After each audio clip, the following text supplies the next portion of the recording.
नमस्कार दोस्तों, वीडियो में फिर से आपका स्वागत है। दोस्तों, जैसा कि मैंने आपको पहली वीडियो में बताया था कि हम श्रीमद् भगवत गीता के श्लोकों का उच्चारण करेंगे। कोई जनेऊ धारण करने की ज़रूरत नहीं है, ऐसा कोई धोती कुर्ता पहनने की ज़रूरत नहीं है। आप पहन सकते हैं, मैं मना नहीं कर रहा, पर एक बाउंडेशन नहीं है, ठीक है। तो आप सबको ये भी बताने की मुझे ज़रूरत नहीं है कि धृतराष्ट्र कौन थे, भीष्म पितामह कौन थे, कृष्ण कौन थे, कौरव कौन थे, पांडव कौन थे। बीइंग हिंदू इतना आपको पता होना चाहिए। तो ये जो श्रीमद् भगवत गीता का जो आरंभ हुआ, ये कौरवों के और पांडवों के बीच युद्ध के दौरान हुआ। अब धृतराष्ट्र जो कि दृष्टिहीन थे, युद्ध नहीं लड़ सकते थे, युद्ध पर नहीं जा सकते थे, और उनके जो महामंत्री संजय थे, उन्हें दिव्य दृष्टि का वरदान प्राप्त था। तो बैठे बैठे वो युद्ध में क्या हो रहा है देख सकते थे। तो धृतराष्ट्र संजय से पूछते हैं कि धर्म क्षेत्रे कुरुक्षेत्रे संवेता युयुत्सव माम का पांडवाच्चैव किम कुर्वत संजय। धृतराष्ट्र जी संजय से पूछते हैं, हे संजय, धर्म भूमि कुरुक्षेत्र में एकत्रित युद्ध की इच्छा वाले मेरे और पांडु के पुत्रों यानी कि पांडवों ने क्या किया। तो संजय ने उत्तर देते हुए कहा, दृष्ट्वा तू पांडवानीकम व्यूढ़म दुर्योधन स्तदा आचार्य मुपस्गम्य राजा वचनम ब्रवीत।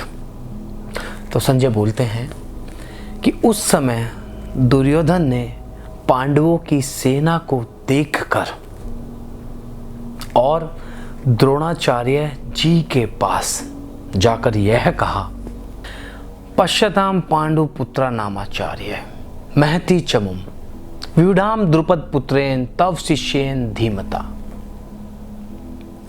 हे आचार्य, आपके बुद्धिमान शिष्य द्रुपद पुत्र धृष्टद्युम्न द्वारा व्यूहकार सेना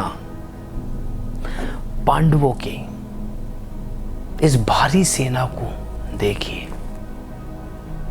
इसमें दुर्योधन संक्षेप में मैं आपको बताता हूं, कहते हैं कि आपके बुद्धिमान शिष्य जो कि द्रुपद पुत्र है धृष्टद्युम्न ने अपने बुद्धिमता से एक भारी भरकम सेना तैयार की है, व्यूहाकार सेना। तो चलिए बढ़ते हैं श्लोक नंबर 4 की तरफ। तो संजय जी बोल, आप थोड़ा रुकते हैं, थोड़ा एक कप चाय पी ली जाए। अब वही वाली बात जो मैंने आपको बोली थी कि प्रेशर नहीं लेना चाहिए। अभी चलते फिरते मैं यहाँ बैठा हुआ हूँ, श्लोक बोला है, चाय बना लेते हैं। चलो किचन की साइड आइए। अक्षय, वहीं चलते हैं। चलो यार, वहीं पीते हैं चाय, 1-2 श्लोक वहीं पे, कोई प्रेशर नहीं लेते हुए, ऐसे ही। आओ किचन की तरफ चलते हैं, आओ। हाँ भाई, तो चाय बनाते हैं। पहले चाय का पानी रख दो यार। आती है भी चाय बनानी? अरे बढ़िया आती है, अदरक वाली चाय बनाऊंगा। रुक तो दो। हाँ, तो मैं कहाँ तक पहुँचा था? 3 श्लोक हो गए थे ना हमारे? हाँ जी, हाँ जी। हाँ, तो अदरक पीस रहा हूँ तो आवाज़ आएगी।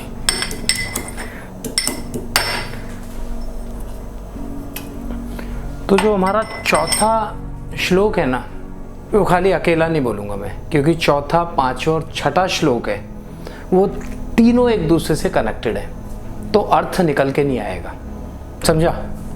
तो चौथा, 5वां और 6ठा तीनों श्लोक में इकट्ठे बोलूँगा। 1 सेकंड मैं, अरे चाय पत्ती रह गई, कहाँ है? यार वाइफ नहीं है ना घर में, तो चीज़ों का पता नहीं है कहाँ कहाँ रखी है।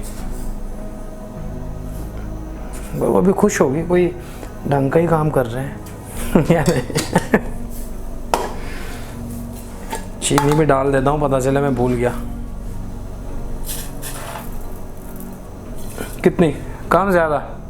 बस नॉर्मल हो। नॉर्मल हो, 1 चम्मच एक्स्ट्रा डाली थी दिन में तूने। चल ठीक है, इतने पकने दे, फिर दूध बाद में डालता हूँ। हाँ हाँ भैया, शुरू करते हैं ना, श्लोक शुरू करते हैं। हाँ हाँ, रुकना, बोलने मुझे है तुझे।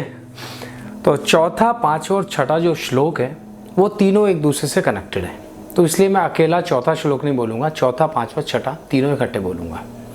तो शुरू करते हैं तीनों श्लोक एक साथ।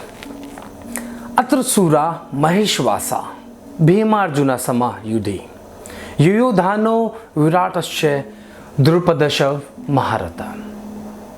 पांचवा, दृष्टकेतु शकितान काशी राजशव वीर्यवान पुरुजी कुंती भोजशव शैव्यशव नरपुरनव युधामन्युशव विक्रांत उत्तमजाशव वीर्यवान सौभद्रो द्रुपदयाशव सर्वे एवं महारथा। तो तीनों श्लोक हो गए। अब तीनों श्लोक का जो भावार्थ है वो इकट्ठा बताऊंगा।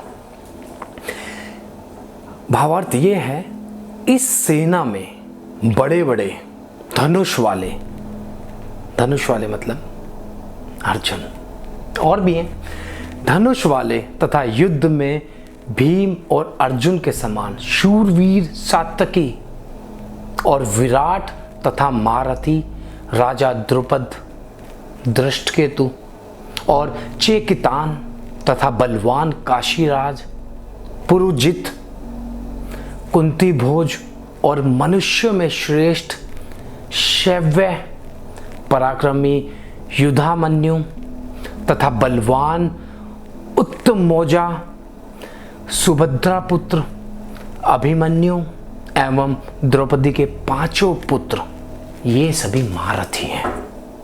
तो ये तीनों श्लोक का जो भावार्थ था वो इकट्ठा आया है। अगर मैं अलग अलग तीनों श्लोक बोलता तो भावार्थ नहीं निकलता, तो तीनों श्लोक मैंने बोल दिए हैं। ओह, शायद इतने चाय भी पक गई यार, दूध डाल देता हूँ। तो यार मैं यही सब बोल रहा था कि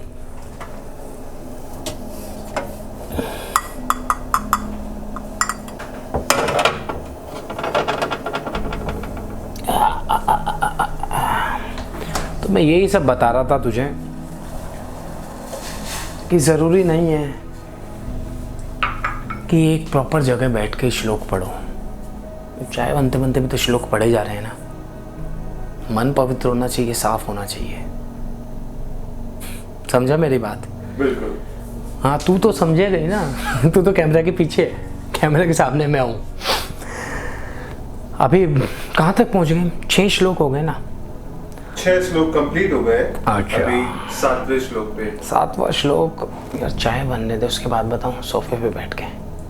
ठीक है, मजा बहुत आ रहा है। मज़ा तुझे आ रहा है ना? मज़ा तो खैर मुझे भी आ रहा है, आनंद की अनुभूति हो रही है। दूसरे वाले एक जा रहा हूँ पुराने फेज़ में कि कैसे कैसे श्लोक पढ़ते थे और कैसे कैसे डायलॉग्स वगैरह हमने याद किए थे। उस टाइम तो कुछ भी नहीं आता था यार, कि संस्कृत देख के हालत ख़राब हो जाती थी। अभी भाग रहे हैं ना लोग इंग्लिश, अरे एक बार संस्कृत की तरफ जाओ। कंप्यूटर में डालते हैं ना, कंप्यूटर में सारी लैंग्वेज का आपको कहते हैं ना वो कि ट्रांसलेशन या कुछ भी चीज़ें जो भी कंप्यूटर में डालने से आ जाती हैं, आप संस्कृत डाल के देखो, नहीं निकलता। क्योंकि जो कंप्यूटर की बेसिक जहाँ से शुरुआत है ना, जो लैंग्वेज डाली हुई है वो संस्कृत डाली हुई है। नहीं है कि ना तो गूगल पे सर्च मार ले यार, क्या हंस के आ रहा है? गूगल पे सर्च मार ले, पता चल जाएगा। मैंने भी गूगल से पढ़ा था, क्योंकि अपने लोग तो बताएंगे नहीं, खुद पता ही नहीं उन्हें। पता होता तो अलग ही लेवल होता ना हमारे कल्चर का। अब तो शर्माते हैं लोग संस्कृत पढ़ते हुए भी। सब्जेक्ट को एक एडिशनल सब्जेक्ट नहीं होता, उस वे में लेके चलते हैं। आएगा बेटा, ज़माना आएगा, दोबारा आएगा संस्कृत का ज़माना। लोग भाग रहे हैं ना अब। अरे भैया संभल के, चाय। हाँ, चाय देख रहा हूँ, जब भी तो मैं मुड़ा हूँ ना। चल कट करना, सोफे पे बैठते हैं। चल।